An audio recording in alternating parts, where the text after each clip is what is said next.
जब भी आप मॉक टेस्ट लगाते हैं, मॉक टेस्ट को पूरा एनालिसिस कीजिए, ध्यान से देखिए कि कौन से टॉपिक्स मेरे ज़्यादा गलत हो रहे हैं, उन्हीं टॉपिक को आपको ध्यान में रखना है। और फ्रेंड, जब भी आप ऑनलाइन एग्जाम दें तो ध्यान से रखना है जो भी क्वेश्चन हार्ड है, यानी ऐसा नहीं है कि आपका पेपर हार्ड नहीं होता है, हार्ड पेपर होता है। एक पेपर के अंदर जो 100 क्वेश्चन होते हैं उसमें से 20 क्वेश्चन हार्ड होते हैं और 80 क्वेश्चन आपके ईजी होते हैं। Hello friends, welcome to my YouTube channel top SSC GK में। तो फ्रेंड्स, आज के इस वीडियो में हम बात करने वाले हैं बीएसएफ ट्रेड्समैन की भर्ती के बारे में। आपका नेगेटिव मार्किंग होगा या नहीं होगा, पेपर किस प्रकार का आएगा। क्योंकि फ्रेंड्स, मैं आपको बता देता हूं, इस बार आपका जो एग्जाम है वो टीसीएस के द्वारा कंडक्ट करवाया जाएगा। तो किस प्रकार का पेपर पूछा जाएगा, किस प्रकार के क्वेश्चन होंगे, सारा कुछ इस वीडियो के अंदर हम बात करने वाले हैं। तो फ्रेंड्स, अगर आप चैनल पर नए हैं तो चैनल को सब्सक्राइब कर लीजिए और वीडियो को लाइक करके अपने दोस्तों के साथ शेयर जरूर कीजिएगा। तो चलिए फ्रेंड्स, बात करते हैं बीएसएफ ट्रेड्समैन की भर्ती के बारे में। आपको बता देता हूं, अगर आप भी यहाँ पर बीएसएफ ट्रेड्समैन के साथ साथ SSC GD, UP police, Delhi police, Bihar police की तैयारी कर रहे हैं तो यहाँ पर सामान्य ज्ञान की बेस्ट बुक रहने वाली है किरण पब्लिकेशन की। इस बुक की खास चीज क्या है, यहाँ पर इस बुक के अंदर वन लाइनर अप्रोच के ऊपर यह बुक है, यानी जितने भी आपके इसके अंदर जो दिया गया है वो वन लाइनर है। इसके साथ साथ पढ़ने में बहुत ज्यादा आसानी होगी और इसके साथ साथ एनसीईआरटी पर आधारित बुक है। क्योंकि फ्रेंड्स, आपको जो जितने भी एग्जाम कराती है टीसीएस वो एनसीईआरटी पे आधारित क्वेश्चन पूछती है और इसके साथ साथ हिंदी और इंग्लिश दोनों में ये बुक दी गई है।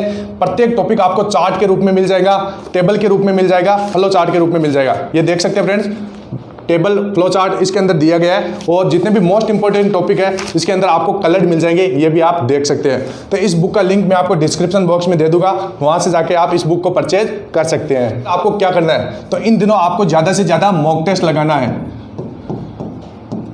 ज्यादा से ज्यादा मॉक टेस्ट लगाना है। और पिछले साल के जो भी पुराने पेपर है, पिछले साल के जितने भी पुराने पेपर है वो आपको पढ़ना है, क्योंकि उनसे ही आपको पता चल पाएगा कि किस प्रकार के क्वेश्चन पूछे जा रहे हैं। तो ये भी आपको ध्यान में रखना है। और इसके साथ साथ जो भी टीसीएस के द्वारा जितने भी जैसे आप एसएससी जीडी के क्वेश्चन देख सकते हैं कि किस प्रकार के टीसीएस उसमें क्वेश्चन पूछ रही है, तो पुराने एसएससी जीडी के क्वेश्चन आप देख सकते हैं। वो जितने भी टीसीएस एग्जाम करवा रहा है वो क्वेश्चन आप देख सकते हैं। तो यहाँ पर मॉक टेस्ट आपको लगाना है। मॉक टेस्ट लगाने से आपको क्या होगा कि जैसे आपका एग्जाम के अंदर टोटल आपका 100 क्वेश्चन पूछा जाएगा, टोटल आपका 100 क्वेश्चन पूछा जाएगा, जिसके अंदर 25 तो आपका रीजनिंग का होगा, 25 मैथ का होगा और 25 आपका जीके का होगा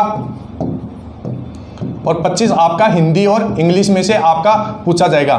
तो इस प्रकार का आपका एग्जाम पैटर्न है। तो ये भी आपको ध्यान में रखना चाहिए। और इसके साथ साथ फ्रेंड, बहुत सारे कैंडिडेट बोले कि सर इसके अंदर नेगेटिव मार्किंग है या नहीं है, तो नेगेटिव मार्किंग इसके अंदर नहीं है। आप पूरे क्वेश्चन आपको करके आना है। और फ्रेंड्स, मैं आपको बता देता हूँ कि किस प्रकार आपको जो इन दिनों है मॉक टेस्ट लगाना है। तो फ्रेंड, मॉक टेस्ट लगाने से फायदा क्या होता है वो आप देख लीजिए।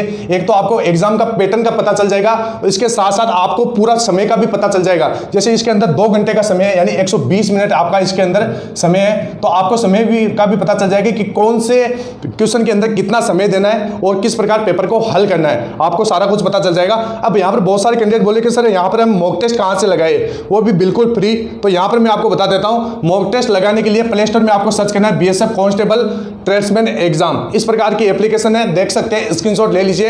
एकदम फ्री में सारा कुछ मटेरियल इसके अंदर आपको मिल जाएगा और यहां पर आप मॉक टेस्ट भी लगा सकते हैं। तो इसका आप स्क्रीनशॉट ले लीजिएगा, देख सकते हैं इस प्रकार की एप्लीकेशन है। इसके अंदर आपको पूरा मॉक टेस्ट जितने भी है वो आपको फ्री में मिल जाएंगे, 1 भी रुपए आपको नहीं देना पड़ेगा। तो फ्रेंड्स, मॉक टेस्ट लगाने से आपको फायदा क्या होता कि इससे जैसे आप जो भी मॉक टेस्ट लगाते हैं, आपको एक तो अपना वीक पॉइंट का पता चल जाएगा कि जितने भी क्वेश्चन आते हैं वो कौन सा आपका टॉपिक वीक है वो पता चल जाएगा। और इसके साथ साथ किस में कितना समय लग रहा है वो भी आपको पता चल जाएगा। तो जब भी आप मॉक टेस्ट लगाते हैं, मॉक टेस्ट को पूरा एनालिसिस कीजिए, ध्यान से देखिए कि कौन से टॉपिक्स मेरे ज्यादा गलत हो रहे हैं, उन्हीं टॉपिक को आपको ध्यान में रखना है। और फ्रेंड, जब भी आप ऑनलाइन एग्जाम दें तो ध्यान से रखना है जो भी क्वेश्चन हार्ड है, यानी ऐसा नहीं है कि आपका पेपर हार्ड नहीं होता है, हार्ड पेपर होता है। एक पेपर के अंदर जो 100 क्वेश्चन होते हैं उसमें से 20 क्वेश्चन हार्ड होते हैं और 80 क्वेश्चन आपके इजी होते हैं। तो जितने भी हार्ड क्वेश्चन है उनको लास्ट में करना है और एक क्वेश्चन पे ज्यादा समय नहीं देना है। जैसे कोई भी क्वेश्चन हार्ड हो जाता है तो उसमें ज्यादा टाइम नहीं देना है, क्योंकि अगर आप एक क्वेश्चन पे ज्यादा समय दे दोगे तो जितने भी इजी क्वेश्चन है आप उनको भी छोड़ दोगे। तो ऐसा बिल्कुल भी नहीं करना है। हार्ड क्वेश्चन को लास्ट में करना है, इजी को पहले करना है और पेपर को 2 से 3 बार के अंदर अटेम्प्ट करना है। आपको पहले किस प्रकार करना है, जैसे आपको 1 से लेकर 100 तक के इन प्रकार के क्वेश्चनों को हल करना है जो आपको देखते ही आ जाए। फिर उसके बाद में थोड़ा उन क्वेश्चनों को ध्यान देना है कि आपको थोड़ा बहुत जैसे समय देके आप उनको हल कर पा रहे हैं। फिर इसके बाद में एक फाइनल चरण करना है लास्ट के अंदर, और पूरे क्वेश्चनों को आपको उसमें अंदर कर देना चाहिए, आपको आता है या नहीं आता है। तो इस प्रकार आप अगर पेपर अटेम्प्ट करोगे तो आप ज़्यादा से ज़्यादा हाई स्कोर कर पाओगे। तो इन सारी चीज़ों को आपको ध्यान में रखना है। और ज़्यादा से ज़्यादा आपको एक चीज़ बता देता हूँ, पॉजिटिव रहना है कि हाँ मैंने तैयारी की है और मेरा इस बार सिलेक्शन हो जाएगा। तो ये सारी बातें अगर आप ध्यान रखोगे तो आपका पेपर भी अच्छा होगा। और इसके साथ साथ मैं आगे भी आपको मोस्ट इंपॉर्टेंट टॉपिक बताने वाला हूँ कि बीएसएफ ट्रेड्समैन के अंदर कौन से टॉपिक इन लास्ट के दिनों में आपको पढ़ना है। और फ्रेंड्स एक चीज़ का ध्यान रखना है, नया जितना भी कुछ भी है नया आपको नहीं पढ़ना है। आपको जो भी आपने पढ़ा है उसका रिवीजन करना है और ज़्यादा से ज़्यादा मॉक टेस्ट और प्रीवियस ईयर के पेपर आपको लगा